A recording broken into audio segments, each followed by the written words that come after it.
दोस्तों नमस्कार। बिजनेस संजय से मैं कौशल तिवारी।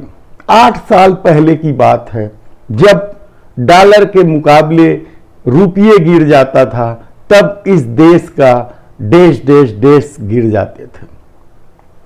जब इतनी सी बात लोगों को याद नहीं है, तो फिर 70 के दशक में बनी फिल्म शोले के गब्बर सिंह को याद करने या उस पीढ़ी को याद दिलाने का क्या मतलब है जो पीढ़ी उस फिल्म को ठीक से देख ही नहीं पाई है। यह वह पीढ़ी थी जिसने गब्बर सिंह को हिट किया था, यानी फिल्म शोले को हिट किया था। गब्बर सिंह को अब याद किया जा रहा है, जबकि सब कुछ बदल चुका है। नई पीढ़ी ठीक से गब्बर सिंह को जानती भी नहीं है, उसने शोले फिल्म ठीक से देखी भी नहीं है, और न ही उस फिल्म को सुपर हिट करने में ही उनका कोई योगदान है। तब इस गब्बर सिंह का क्या करोगे? देश में महंगाई चरम पर है, सरकार हर हाल में खजाना में धन संग्रह करने पर आमदा है। वह हर हाल में अपनी रईसी बरकरार करना चाहती है। वह हर हाल में नफरती एजेंडा को इस देश में लागू करके अपने अनुकूल चुनाव को कर लेना चाहती है। तब इस कथित अमृतकाल, जो आम लोगों के लिए विष काल बन चुका है, उसमें नमामि गंगे में भी यदि भ्रष्टाचार की बात योगी सरकार के मंत्री ही उठा रहे हैं, तब इन सब बातों में गब्बर सिंह कहां से आ गया? गब्बर सिंह का औचित्य आज क्या है? यह बड़ा कठिन सवाल है, लेकिन विपक्ष अब भी वही पुरानी लकीर को खींच रही है, जिसका कहीं कोई मतलब नहीं है, जो राष्ट्रपति चुनाव में तार तार हो चुका है। महंगाई के मुद्दे को लेकर लोकसभा में जबरदस्त हंगामा है, और वित्त मंत्री ने जिस तरीके से मासूमियत से भरा जवाब दिया है, अब सोशल मीडिया में उनके सारे समर्थक हिंदूवादी जीएसटी काउंसिल को मोदी सरकार का निर्णय बताने से परहेज करते हुए या बचते हुए उसे जीएसटी काउंसिल का निर्णय बता रही है। यानी आप सोचिए, जीएसटी काउंसिल मोदी सरकार से बड़ी हो गई है ना? हैरानी की बात। लेकिन यह सब सोशल मीडिया में चल रहा है। इन सब बातों का इसलिए कोई अर्थ नहीं है, क्योंकि चुनाव तो उसके अनुकूल होंगे, वे अपने पिच पर खेलते हैं। धर्म के आधार पर देश को इस कदर बांट दिया गया है, या देश में नफरत का सैलाब ला दिया गया है कि आप कितने भी परेशान हो, जब चुनाव आएगा तो आप वोट उन्हें न भी दें तो भी सरकार वे बनाने में सक्षम है। सुप्रीम कोर्ट में महाराष्ट्र का मामला चल रहा है। क्या निर्णय होगा, यह अंदाजा लगाना बेहद कठिन काम है, क्योंकि नुपुर शर्मा और जुबेर के मामले में जिस तरीके से खेल खेला गया, वह किसी से नहीं छुपा है। एक एक करके विरोध के स्वर को कुचला जा रहा है, और तमाम लोग तमाशा बीन बने यह देख रहे हैं और सोच रहे हैं यह तो सिर्फ उसी के साथ हुआ है। लेकिन कब किसकी बारी आएगी कोई नहीं बता सकता। कानून किस तरीके से काम करेगा, पुलिस किस तरीके से राजनीतिक दलों के अनुरूप काम करेगी, यह कोई नहीं जान सकता। जुबेर के मामले में क्या हुआ, यह एक लोकतांत्रिक देश के लिए शर्मसार कर देने वाला है। लेकिन जुबेर को जमानत मिल गई। जुबेर को जमानत इसलिए मिल गई क्योंकि उसके साथ बड़े नामी लोग खड़े थे। लेकिन इस देश में ऐसे कितने लोग हैं, हजारों लोग हैं, जो पुलिस द्वारा पकड़े जाने के बाद जेल में बंद है, उन्हें उनके अपराध की भी जानकारी नहीं है। ऐसे में गब्बर सिंह को जिंदा करने की कोशिश विपक्षियों की कहां तक कारगर होगी, क्योंकि ये पीढ़ी तो उन्हें जानती भी नहीं है। दूसरी तरफ छत्तीसगढ़ में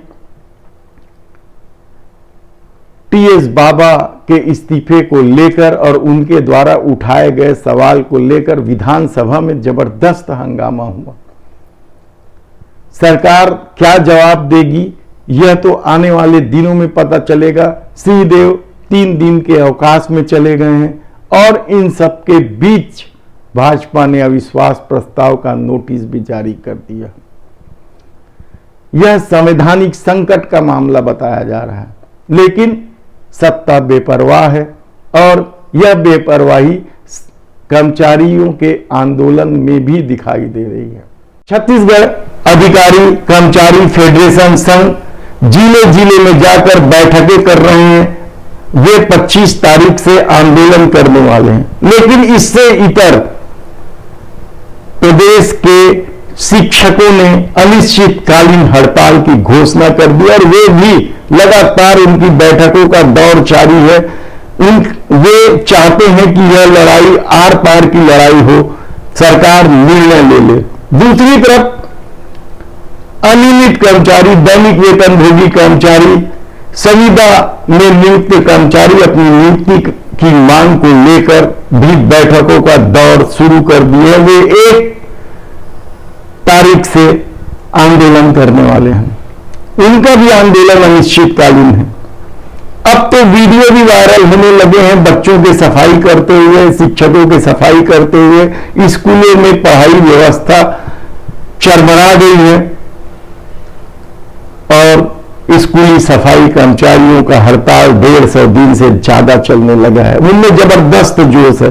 आने वाले दिनों में हड़ताल की क्या रूपरेखा होगी, इसे लेकर वे लंबे चौड़े बैठक ले रहे हैं। लगातार बैठकों का दौर है, प्रदर्शन अलग कर रहे हैं। जिला मुख्यालयों में, विभिन्न जिला मुख्यालयों में धरना प्रदर्शन चल रहा है और उन्होंने जिस तरीके से आरोप लगाए हैं कि वे छोटे कर्मचारी हैं इसलिए बातचीत नहीं की जा रही है, ऐसे तमाम निर्णयों को लेकर सत्ता क्या करेगी, यह भी एक बड़ा सवाल है। विधानसभा में भी इस मामले की गूंज कल सुनाई दी और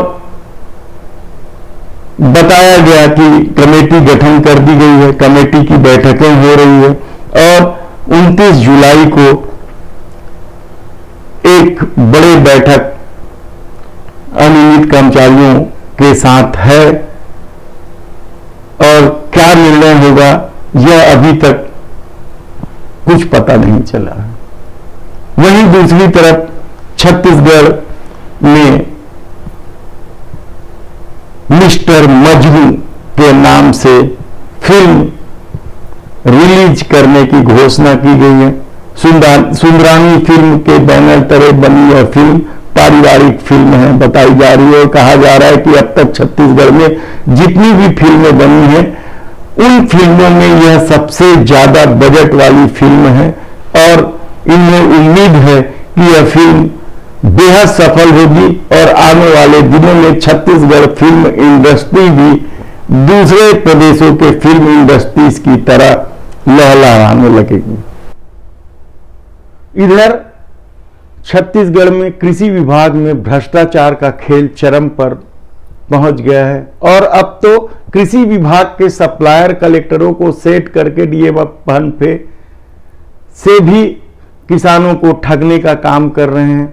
उनके सप्लाई किए गए मशीनों की कीमत बेतहाशा बढ़ी हुई है और इसके एवज में कमीशन का खेल जबरदस्त चल रहा है। कौन कौन कलेक्टर शामिल है और कौन कौन सप्लायर शामिल है, इसमें वो सप्लायर भी शामिल बताया जा रहा है जो भोपाल में ब्लैक लिस्टेड हो चुका है और यहां हार्टिकल्चर के डायरेक्टर महादेवन के नाक के बाल हैं और उनको बेतहाशा काम मिला है। उनके करतूत को लेकर कृषि विभाग में जबरदस्त चर्चा है और उसके मंत्री के बंगले में आने जाने की भी खबर है। कहा जाता है कि मंत्री के निर्देश पर ही उन्हें कई जगह काम मिलता है। वहीं हार्टिकल्चर डायरेक्टर महादेवन को लेकर भी कई तरह की बातें होने लगी है। सालों से जमे इस अधिकारी को लेकर जिस तरीके से किसानों को लूटने का खेल को लेकर चर्चा है, वह भी हैरान कर देने वाला है। क्या कुछ चल रहा है यह हम आपको विस्तार से बताएंगे। धन्यवाद।